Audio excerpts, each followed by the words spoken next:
Monday, March 7th, 2022 Parks and Natural Resources Commission meeting to order tonight at 6:30 p.m. Tonight's Parks and Natural Resources meeting will be held in person and virtually using Zoom. As chair, I will be leading the Parks and Natural Resources Commission meeting, and the public is welcome to participate when invited throughout the meeting. Members of the public may attend the meeting in person or join via online on Zoom. If attendees experience audio problems, we suggest you leave the meeting and then rejoin. This usually fixes the issue. Additional instructions on how to participate are posted online at burnsvillemn.gov in the public meeting calendar. As usual, tonight's meeting is available for viewing on BCTV and the city's website. If you are unable to participate in this meeting this evening and would like to submit public testimony, I encourage you to email your comments to city staff or mail your comments directly to City Hall. On to the agenda. So first we have citizen comments. Are there any members of the public or on the Zoom meeting who would wish to speak? It does not appear that there is anyone tonight. And now we'll move on to the election of chair and vice chair. Madam Chairman, can I back you up? Yes. Can we adopt the agenda for tonight first? Oh, yes. So Sorry. any changes to tonight's agenda? All right. Do we have a motion to adopt tonight's agenda? I so motion. All right, we have a motion. Do we have a second? Second. And we have a second. All in favor, say aye. Aye. All opposed, say nay. Hearing none, it passes, and we've adopted the agenda for tonight. All right. So now on to the election of. Let's go with the minutes from With last the month. minutes of last. Oh, look at that. I totally skipped a page. I'm sorry. You're just trying to save paper, which I appreciate. I was. Yes. So the approval of the minutes. Do we have an approval of the minutes? Are there any changes? I should ask first. Any changes to the minutes from last meeting? Nothing from staff. Perfect. Do I have a motion to approve tonight's minutes? Motion to approve tonight's minutes. We have a motion to approve. And a second? Second. And we have a second. All in favor, say aye. Aye. Anybody opposed? And that passes. Now we can move to the election. JJ. All right, Madam Chair, thank you. So Commissioners, this has been a carry forward from our January meeting and then from our February meeting. So we pushed this back a few times, and now happy to see all of you here and in the chambers so that we can move forward with the election of our chair and vice chair. These roles serve through the remainder of the calendar year and will get us into January of 2023, and then we will hopefully host our election again in '23. So this is something we do on an annual basis to give others that may want an opportunity, that opportunity, and go from there. In the background, I'd asked if anybody had an interest in serving to please reach out, or if anybody had an interest in nominating another person, they could please reach out. At this time, I've heard from our chairman, Shannon Woolman, and I've heard from Carlos Dabu about their willingness to participate as chair and vice chair as we move forward. I would like to ask if there are any others that would like to participate. And we have a very old system of voting. Should you ask or want to nominate another person, we will go to a paper ballot and we will have an election in that process. So, Commissioners, are there any others that wish to serve as chair or vice chair for the remainder of this year and into January of '23? Nope. Seeing none, is there anybody that wishes to make a motion in support of either Chairwoman or Commissioner Dabu as the chair and or vice chair, or vice versa, however they would like to see that put together?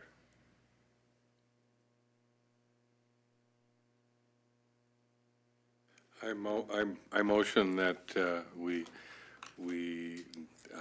vote on the two offers for the positions. Commissioner Cleveland, in any particular order? It sounds like,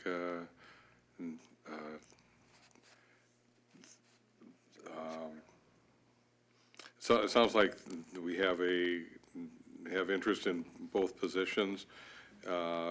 So Chairman Woolman would continue in the current role, and Commissioner Dabu would be the second. Vice Chair? Vice Very Chair, good. excuse me. We have a motion. Do we have a second? I second. Thank you. Commissioners, could I like take a vote? All those in favor of Chairman Woolman remaining as a chair and Commissioner Carlos Dabu as serving as our vice chair through January of '23? All in favor? Aye. Very good. Motion carries. Thank you. Perfect.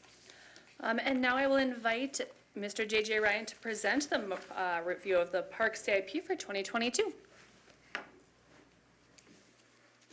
All right, Commissioners, this again is a carry forward from earlier in the year that we didn't have a chance to get to. But this is one of the things that we do on an annual basis, is we review the funding for the Parks Capital on an annual basis. And in your packet, you received a 5-year plan. That's just to kind of give you a broad overview. What we're going to focus on tonight is just the 2022 funding areas. So they've changed how the city has changed how we do things, and we put our spending or capital improvements into 5 categories. They are park improvements, park renovation, trail system development, bituminous and concrete surfaces, and then technology and security. These are things that we look for major investments in our park system, things that are valued over $10,000, and things that we can assign a life expectancy to, so that we can continue to plan them out as we replace them or as they come into our surface, or come into service in our parks.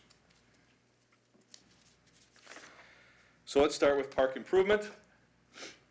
These are significant upgrades or the addition of new amenities to our park system.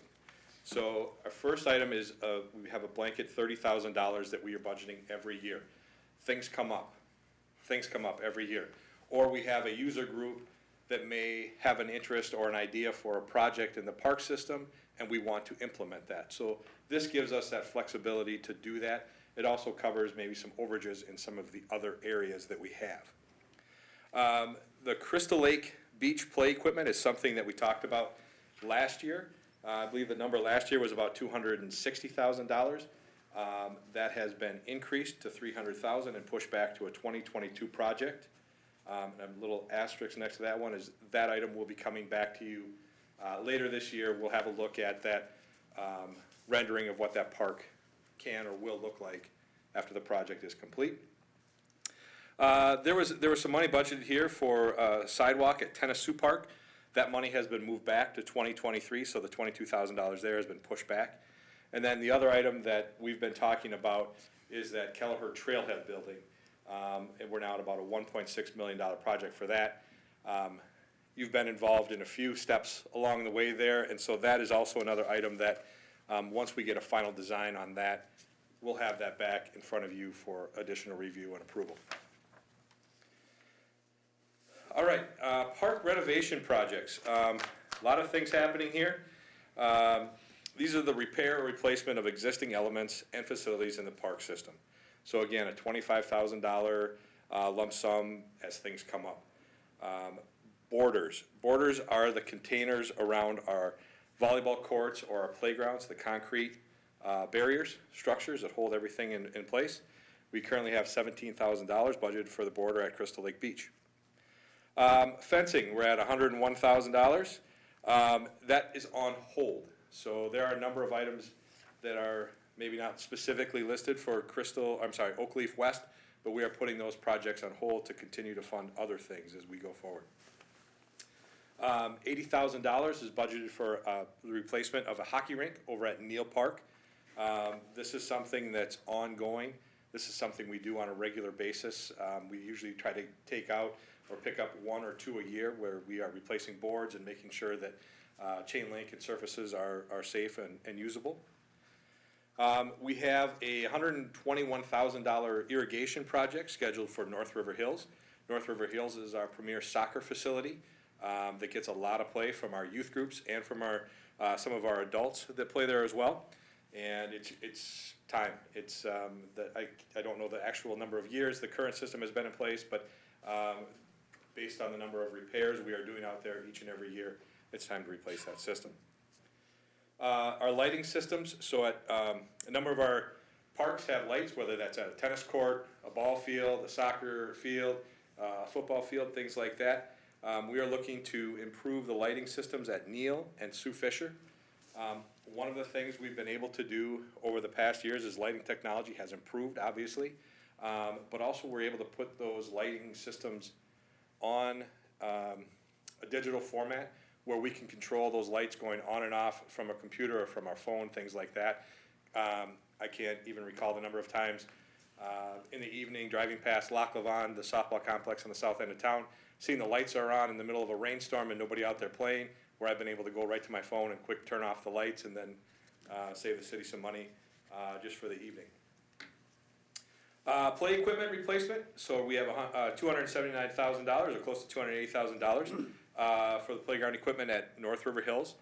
In a situation like the one at North River Hills, we are looking to replace the equipment with very similar type equipment. It's not like a Crystal Lake Beach where we're looking to make some upgrades or improvements. It'll be a similar type playground equipment. So that's really not a project that will come back before you, because in the end, hopefully the playground looks the same as when it came out, but just with newer equipment. We've been working with a group that uses the Red Oak Disc Golf Course to expand our tee boxes, so we'll be improving those areas this year as well. And then some of our play areas still have sand in that play area, and that's no longer a suitable surface for a number of reasons. For safety, for one, but for also ADA accessibility. So we will be removing sand from the South River Hills play area and adding fabricated wood chip fibers to that area. Structures and buildings. This is new for this year. Many of you are familiar with the Lake Alamagnet Center for the Arts, or the house that sits in the Alamagnet Park. That house has become more of a burden. It is no longer being used by any other community groups, and we are going to be removing that house in the hopefully first quarter of 2023, although we're getting very near the end of that. Tennis court resurfacing. The courts over at Red Oak receive a lot of play, and that surface has become very worn very quickly, causing some slip hazards for those that are playing. So we will be resurfacing that court as well as the courts over at Pahasapa Park. Our frameworks plan, and I think we have it on our agenda to hear more about this at some point during the year, maybe later in the year, when our director, Garrett Beck, can come back and talk to us about the accomplishments that we've reached in our frameworks plan. But Garrett, along with some of our park staff, have gone through great lengths to get out to all 76 parks and identify the amenities and features in the parks that either need to be replaced, repaired, or just removed. And so a lot of this is the removal of, we saw it out at Kelleher Park, a picnic table out in the woods that no longer serves a purpose for anybody using the park for a good reason. We have a number of little basketball courts. They're not in great positions in a park, and they're just a blacktop chunk that's kind of busted up a little bit and in a bad area. So a bad area of the park that is not very accessible. So it's either the replacement of that or just the removal of those types of things. So, and again, hopefully Garrett Beck will be back later in the year to talk to us about that frameworks plan and the number of things they've been able to accomplish over the last few years. Just simple things and how that's saving the city some money. And then the last thing we have in this area, the scoreboard replacement. That's for the scoreboards at Alamagnet baseball fields, number 1 and 2. All right. Trail system development. There's $100,000 here in this area. Ryan Peterson is our Public Works Director. He's been before you and talked about the regional trail connections, things like that. There's money budgeted here. Some of this will be a study, some of it will be to verify the connections that need to happen across Burnsville in order to make our city more multimodal. I think even our city engineer Jen Desrud was here just back in January to talk about some of the things that they have planned for improving bikeways and trailways and things like that in our city as well. The funding in this category, $222,000 is allocated for concrete and bituminous surfaces. All of that money is being pushed out to 2023 right now. So that, all that funding is just on hold. This might include maybe the replacement of some of those basketball courts. It could include the concrete apron around some of our buildings. I know we just redid the concrete apron around Neal Park, and I know that some of the others are in need of that replacement as well. So that's where this funding is coming from. But in 2019, we did have a project on the books, and that was to replace the basketball court at Red Oak Park. The pickleball courts at that time were being done. The Lions playground, all-inclusive playground was being done at that time, and we needed to put more city dollars towards those projects, and so we had to put the basketball court on hold. The Lions Club has come forward with another $60,000 so that we can finish off the park and put the basketball court back in place. So for any Lions Club members that might be listening at home, thank you very much. That is a project we will be getting done this year for sure. The last area we have is technology and security in our parks. This is something that's relatively new. Wi-Fi in our parks started going in 4 years ago. More demand for that. We started adding card swipes to buildings and to some of the security gates and things like that. We started adding cameras to some of our parks where it was probably more needed. So we've started funding fiber to the parks and the endpoints, whether it's a camera or a card swipe or a card reader or even computers for some of our concession stands, things like that. These projects, there isn't anything specifically listed. As we start into our projects for the year, our IT department jumps in and says, hey, I think we should add fiber here. I think we could extend something there. And that's when this money starts to get spent. And that's kind of an IT's involvement with our parks program. So it's kind of nice to have that collaboration as well. All right, so with that, I think I've told you for a few years now that you will have an opportunity to review a Laclavon nature play area. That's obviously a project that hasn't happened yet. We're gonna get there. That's I'm told it has to happen this year, so I will do my best to get that done. The Crystal Lake Park Master Plan, I think we're meeting with consultants again on Friday of this week to kind of finalize our details, so maybe that's something that will be back before you in either April or May. And then the Kelleher Trailhead, which will be coming back to you some point in time again, hopefully sooner rather than later. So, commissioners, with that, those are the items I have before you regarding the 2022 projects and the 2022 Parks CIP. I will try to answer any of your questions. A lot of these projects are being done with consultants through either our Public Works Department or through our Parks Director, or we have a person on staff that handles a lot of the project work. So if you have a question and it needs a little more explanation, I will get that answers, and I will include that in the next month in the miscellaneous part of our packet as well. So, commissioners, are there any questions? Commissioner Donaldson. Well, I was talking to Ryan last fall, and he was saying that the Trailhead building probably was gonna cost almost twice as much, and I don't remember, was that 1,600,000 the increase, or was that the old number and it no longer reflects what that building is gonna cost? Very good question, Commissioner Donaldson. I'm told it's 1.6 million. I'm told that's the number that's the number that's in our budget. Okay. And that's a number that's budgeted for 2022. Commissioner Muhlenberg. What would be going into that, the Trailhead building? I know that there's a few different options as far as like, storage for trail maintenance equipment and stuff like that with the county or Yep. sharing it with that. Yeah, and we also talked about it being a park that is a meeting place, for families to gather, a rentable space, things like that.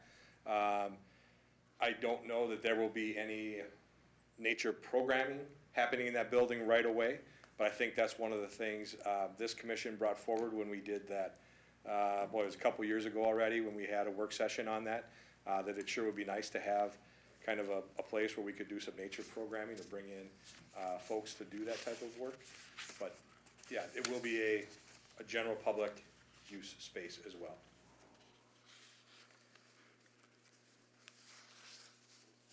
Commissioner Cleveland. Going back to Kelleher and the new facility, I'm assuming that there might be some non-personal, interpretive, or educational kinds of materials in it, or would that be done along the trail at, some of the stopping points that seem natural out there? Sure. Very good question, Commissioner Cleveland. Again, as this group talked about, and some of you were not on the commission at that time, so I don't mean to tell, all of you were there. But I think it was discussed that some of both, like it would be nice to have some information available inside the building so that when those that were there would be able to see, oh, hey, we should get out on the trail, at least walk the trail a little bit, maybe across the boardwalk, and we can find these things along the way.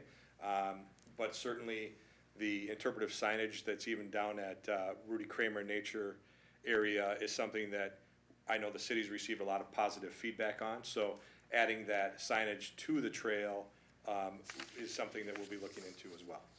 I don't know that it'll be specifically part of this project, but it'll be something that will be looked into. Sure. Thanks. Yep.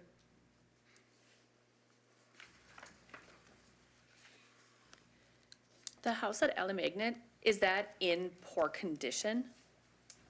Yes, it is. It is, right now, it is boarded up. All of the utilities have been turned off to that facility. I believe it was last winter. We did have some folks that were living in there that shouldn't have been. So there's been some challenges with that building. And the public use of that building, we had a group of arts folks that were using that building when that was, not that arts aren't very popular, but it was before the Ames Center was built. After that, we had the Baseball Association 191 called that home, and they held their board meetings there, and they stored a lot of their gambling pull tabs that they needed to put in storage. They have found other alternatives since then for where their meetings are held, things like that. The number of uses for that house have declined, and we would be better served trying to find a new use for that area in the park rather than having a boarded up house in that area. Not to mention, we did have a water pipe break in that house a few years ago, causing the basement to flood, and at that point, that helped us make the decision to look at, we repair, replace, or tear it down, so. Is there a cost known to tear it down at this point? I believe we had $150,000 in the budget for that project.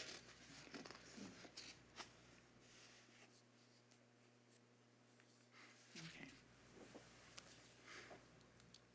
For the regional trail expansion and improvements, I see, so we have 100,000 for this year, but the next 2 years are looking at $1 million to spend towards, I'm guessing, is that 100,000 going towards like the multimodal study that went, or is there anything that's kind of, is that process still continuing forward with that funding for this year? Commissioner Mueller, I will have to get back to you on that. I do think a lot of that money is going towards the study. Okay, yeah.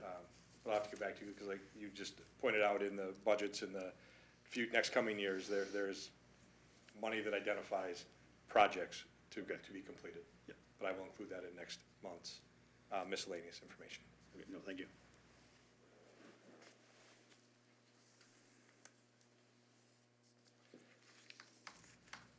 Commissioners, tonight, I am looking for a motion for our park staff to move forward with the projects that are listed, unless you have any other concerns.